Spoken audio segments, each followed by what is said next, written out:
નમસ્કાર, હું પારુલ સુથાર, PSSM blessing પરિવાર, અમદાવાદ, ગુજરાતથી તમારી સમક્ષ you can heel your life પુસ્તકના આજના ઓડિયો નંબર 2માં પ્રકરણ નંબર 1માં આવેલા રહસ્ય વિશે ચર્ચા કરીશું. તો ચાલીએ આપણે આ રહસ્યો વિશે માહિતી લઈ લઈએ. પહેલું રહસ્ય: જીવન ખરેખર સરળ છે. આપણે જે આપતા હોઈએ છીએ તે જ આપણને પાછું મેળવતા હોઈએ છીએ. આ વાક્ય એ સમજાવવા માંગે છે કે આપણા વિશે આપણે જે વિચારો કરીએ છીએ તે આગળ જતાં સાચા જ ઠરે છે. હું માનું છું કે દરેક વ્યક્તિ, જેમાં હું ખુદ પણ આવી જાઉં છું, તેના જીવનના સારા કે ખરાબ દરેક બનાવ માટે પોતે જ જવાબદાર હોય છે. આપણને આવતો દરેક વિચાર આપણા ભવિષ્યને ગાંઠ આપે છે. આપણે સૌ વિચારો અને લાગણી દ્વારા અનુભવોને ઉત્પન્ન કરીએ છીએ. મતલબ એ છે કે પરિસ્થિતિઓ આપણે જ ઉત્પન્ન કરીએ છીએ. પછી આપણી હતાશા માટે આપણે બીજાને દોષ આપવામાં આપણી ઉર્જા ખર્ચી નાખીએ છીએ. કોઈ પણ વ્યક્તિ, સ્થળ અને વસ્તુની આપણા ઉપર સત્તા ચાલતી જ નથી, કારણ કે આપણે પોતે જ આપણા મનના વિચારોના માલિક છીએ. જ્યારે મનમાં આપણે શાંતિ, સંવાદિતા અને સમતોલપણું ઉત્પન્ન કરીએ છીએ ત્યારે આપણે એ બધી જ વસ્તુઓ આપણા જીવનમાં પામીએ છીએ. હવે હું તમને 2 વાક્યો કહું છું, તમે જ વિચારો કે આ બંને વાક્યમાં તમને કયું વાક્ય લાગુ પડે છે. પહેલું વાક્ય: લોકો મારી પાછળ પડી ગયા છે. અને બીજું વાક્ય: બધા જ લોકો સદાય મને મદદરૂપ થાય છે. આ બંને વાક્ય જ્યારે તમે બોલો છો ને, તો એની અસર તમારા મનમાં જુદા જ અનુભવને ઉત્પન્ન કરશે. પહેલા વાક્યમાં આપણે આપણી જાતને એવું કહ્યું છે કે લોકો મને સમજતા નથી, મને જ હેરાન કરે છે. એના કારણે વાક્ય નકારાત્મક વિચાર અનુભવે છે. અને બીજા વાક્યમાં સકારાત્મક ભાવ અનુભવ થાય છે કે બધા લોકો આપણને પ્રેમ કરે છે અને હંમેશા મદદરૂપ થાય છે, જેના લીધે સકારાત્મક ઉર્જાનો આપણી અંદર સંચાર થાય છે અને મન પ્રસન્ન થાય છે. આપણા માટે અને જીવન માટે આપણે જે માનીશું તે પ્રમાણે આપણું જીવન આકાર લેશે. આ એક સત્ય છે. રહસ્ય નંબર 2: દરેક વિચાર જેને આપણે વિચારવા માટે પસંદ કરીએ છીએ અને જેને આપણે માનીએ છીએ તેને આ સમગ્ર સૃષ્ટિ સંપૂર્ણ રીતે ટેકો આપે છે. મતલબ એ છે કે આપણું જે અર્ધજાગ્રત મન છે એને આપણે જે કાંઈ વિચારવો માનવા માટે પસંદ કરીએ છીએ તેનો તે સ્વીકાર કરી લે છે. આગળ બંને વાક્યનો અર્થ બને છે કે હું મારા માટે અને જીવન અંગે જે કાંઈ માનું છું તે મારા માટે સાચું બનીને બહાર આવે છે. આપણી પાસે અનહદ પસંદગીઓ છે જેનો આપણે વિચાર કરી શકીએ છીએ. જ્યારે આપણને આ સત્યની ખબર પડી જાય છે ત્યારે આપણે કયા વાક્યની પસંદગી કરવી જીવનને સુંદર બનાવવા માટે એની સમજણ આપણને આવી જાય છે. રહસ્ય નંબર 3: વૈશ્વિક શક્તિ ક્યારેય આપણી તુલના કરતી નથી કે નથી આપણી ટીકા કરતી. અર્થ એ છે કે આપણું જે અર્ધજાગ્રત મન આપણી યોગ્યતા મુજબ આપણો સ્વીકાર કરે છે ને, અને પછી આપણી માન્યતાઓને આપણા જીવન સાથે વણી લે છે.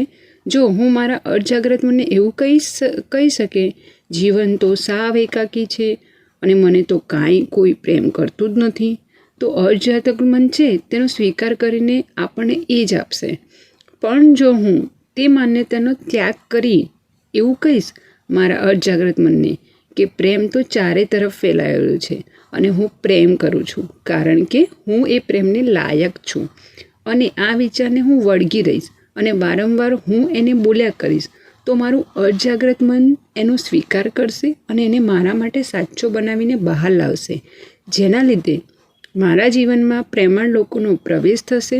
અને જે લોકો મારા જીવન સાથે જોડાયેલા છે તેઓ મને વધુને વધુ પ્રેમ કરવા માંડશે અને હું પણ સરળતાથી લોકોને પ્રેમ બતાવતી બની જઈશ. ટૂંકમાં જેવા આપણે વિચારો એવું જ આપણા જીવનનું ઘડતર થશે. રહસ્ય નંબર 4: આપણામાંથી ઘણા બધા લોકોને આપણે કોણ છીએ તે અંગેના મૂર્ખામી ભરેલા વિચારો હોય છે અને જીવન કેવી રીતે જીવવું તેના ઘણા બધા જળ નિયમો ધરાવતા હોઈએ છીએ. આ વાક્ય તમને બધાને ઉતારી પાડવા નથી કહ્યું, કારણ કે આપણે સૌ આપણાથી બનતું શ્રેષ્ઠ વર્તન કરી રહ્યા છીએ. પરંતુ જો આપણે હજી વધારે સારું જ્ઞાન ધરાવતા હોઈએ આપણને હજી વધારે સારી સમજ મળે છે તો કદાચ આપણે જુદી જ રીતે વર્તન કરીએ. તમે અત્યારે જેવા છો, જે કોઈ પરિસ્થિતિમાં છો, તેમાંથી નિરાશ થવાની જરૂર નથી, કેમ કે તમે આ પુસ્તકના ઓડિયો સાંભળી સમજી રહ્યા છો. એ બતાવે છે કે તમે તમારા જીવનમાં સકારાત્મક અને નવો જ બદલાવ લાવવા તૈયાર છો. તમે જાતે જ તમારી જાતને આ બદલાવ માટે મંજૂરી આપી દીધી છે. રહસ્ય નંબર 5. જ્યારે આપણે બાળક હોઈએ ત્યારે આપણા વિશે અને જીવન વિશે આપણે આજુબાજુના મોટા સંબંધીઓની પાસેથી શીખતા હોઈએ છીએ. અર્થ એ છે કે આપણે બાળપણથી જ આપણા અને આપણી આજુબાજુની દુનિયા વિશે શું વિચારવું તે શીખતા હોઈએ છીએ. હવે જો આપણે એવા લોકોની સાથે જીવ્યા હોય જેઓ દુઃખી, ગુસ્સાબાજ, બીકણ અને અપરાધભાવથી પીડાતા હોય તો આપણામાં અને આપણી દુનિયામાં નકારાત્મક વિચારો જ આવ્યા હોય. હું તમને ઉદાહરણ તરીકે એક વાક્ય કહું છું.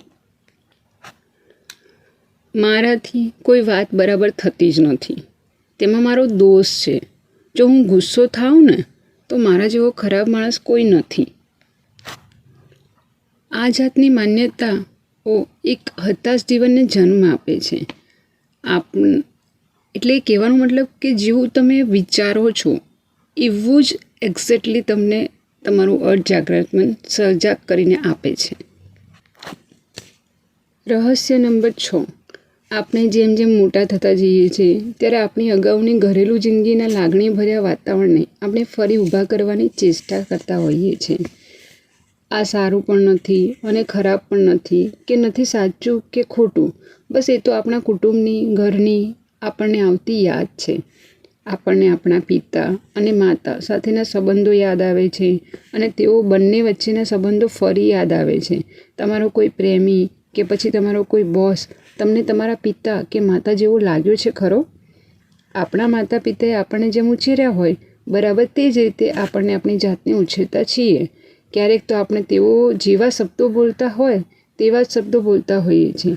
બાળપણમાં જે પ્રેમ અને લાગણી આપણને મળ્યા હોય છે તેવી લાગણી અને પ્રેમ આપણને આપણી જાતને આપતા હોઈએ છીએ.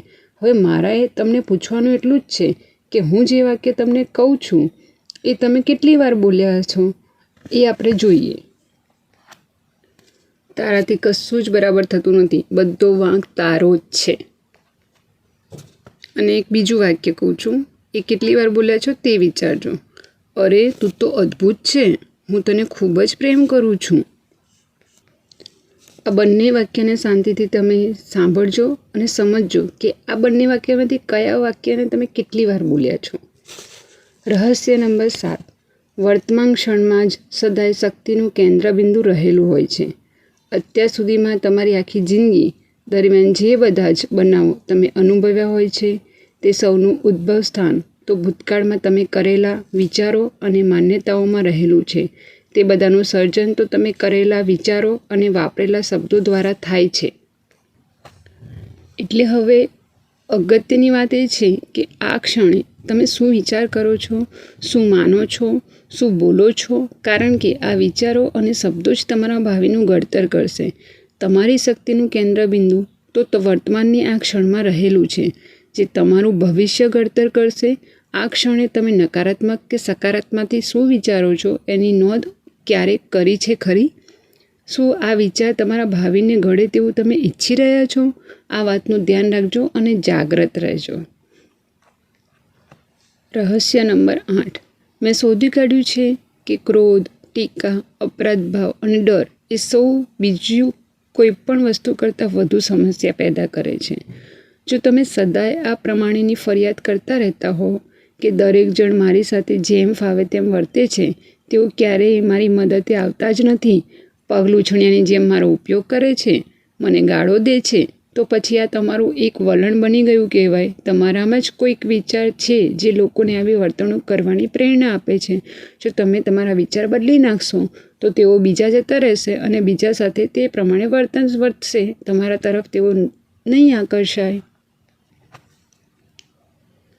શારીરિક સ્તરે જે દેખાય છે તેવા વલણોના પરિણામો હું તમને જણાવી રહી છું થોડાક વાક્યો દ્વારા. પહેલું, લાંબા સમય સુધી દબાવી રાખેલો ક્રોધ શરીરને ખાઈ જાય છે અને કેન્સર જેવા રોગોનું સ્વરૂપ પકડે છે. બીજું, ટીકા કરવાની હંમેશની આદત શરીરમાં આર્થસાઇટ્સ નામનો રોગ લઈ આવે છે. ત્રીજું, અપરાધ ભાવના લીધે સજાનો ભય રહે છે અને સજા દર્દ પેદા કરે છે. જો કોઈ સખત દુખાવાની ફરિયાદ સતત કરતું હોય તો એનો મતલબ એ છે કે તે ઘણા સમયથી અપરાધ ભાવ અનુભવી રહ્યા છે. ચોથું, ડર અને તેના લીધે ઊભી થતી તાણ માથામાં ટાલ, અલ્સર અને પગમાં સોજા લાવી દે છે. તમે ઘણીવાર અનુભવ કર્યો હશે કે જે આપણા શરીરમાં ચક્રો છે, જ્યારે અનબેલેન્સ થાય છે ત્યારે આવા અનુભવ આપણને કરીએ છીએ. જેમ કે આપણું હૃદય ચક્ર છે, અનબેલેન્સ થાય તો આપણા કોઈ ઇમોશન, લાગણી, સંબંધોમાં કંઈક થયું હોય છે એટલે આપણે આવો અનુભવ કરીએ છીએ. આવી જ રીતે બધા જ ચક્રોના એક અનુભવ હોય છે. જે અનબેલેન્સ થાય છે ત્યારે આપણને એનો અહેસાસ થાય છે. રહસ્ય નંબર 9, આપણા ભૂતકાળ પ્રત્યેનો અભિગમ આપણે બદલી શકીએ છીએ. ભૂતકાળ દફનાવવા માટે આપણે ક્ષમા આપતા શીખી જવું જોઈએ. દરેક અવસ્થા ક્ષમા ન આપવાના વલણમાંથી ઉદ્ભવે છે. એ સમજી લો કે ભૂતકાળ વીતી ગયેલો છે, તેને આપણે બદલી નથી શકવાના, પણ એના જે વિચારો આપણે યાદ કરીને દુઃખી થઈએ છીએ, વર્તમાનમાં એને આપણે જરૂરથી બદલી શકીએ છીએ. એના માટે ભૂતકાળને દફનાવી દેવું આપણા માટે જરૂરી છે. દરેકને ક્ષમા આપવી, આપણી જાતને પણ કેવી રીતે ક્ષમા આપવી તે કદાચ આપણે જાણતા ન હોય અને કદાચ આપણે ક્ષમા ન પણ આપી શકીએ, પરંતુ માનસિક રીતે આપણે ક્ષમા આપવા તૈયાર છીએ. એ વાત જ રોગ નિવારણની પ્રક્રિયા શરૂ કરી દે છે. આપણી તંદુરસ્તી માટે એ અત્યંત જરૂરી છે કે આપણે ભૂતકાળને ભૂલી જઈએ અને સર્વને ક્ષમા દઈએ. હું જેમ ઈચ્છતો હતો તેમ તમે ન બની શક્યા, તે બદલ હું તમને ક્ષમા આપું છું. ક્ષમા આપીને હું તમને મુક્ત કરું છું.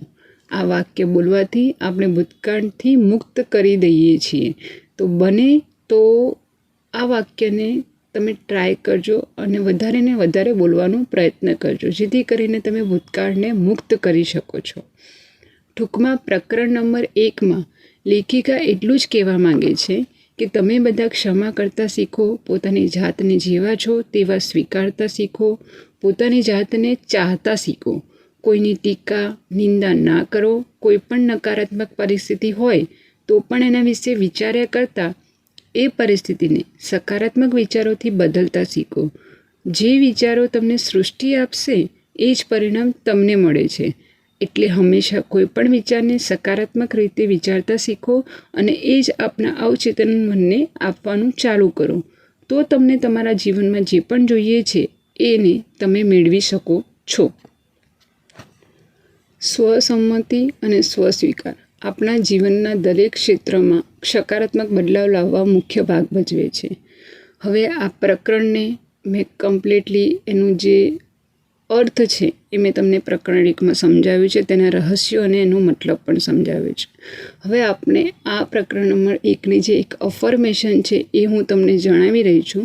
તો મિત્રો તમે એને લખી લેજો, જેથી કરીને તમે એને વારંવાર બોલી શકો અને સમજી શકો અને એને મહેસૂસ કરી શકો. જીવનની અનંતતા વચ્ચે જ્યાં હું છું ત્યાં બધું જ પૂર્ણ, સંપૂર્ણ અને અખંડ છે.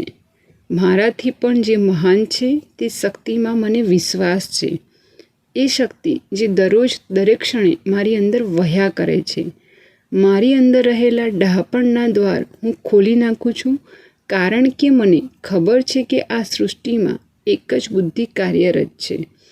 આ એક જ બુદ્ધિ બધા જ જવાબો આપે છે, બધી જ સમસ્યાઓનો ઉકેલ છે, બધા જ દર્દ મટાડે છે અને બધું જ નવું સર્જન કરે છે. હું આ શક્તિ અને બુદ્ધિ ઉપર વિશ્વાસ રાખું છું, કારણ કે મને ખબર છે કે મારે જે કાંઈ જાણવું હશે અને મારે જે કાંઈ જોઈતું હશે તે યોગ્ય સમયે, યોગ્ય સ્થળે, યોગ્ય રીતે મને મળશે. મારા વિશ્વમાં બધું જ બરાબર છે.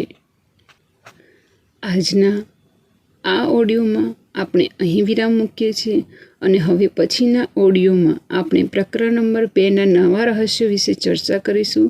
તમારો ખૂબ જ આભાર. ધન્યવાદ.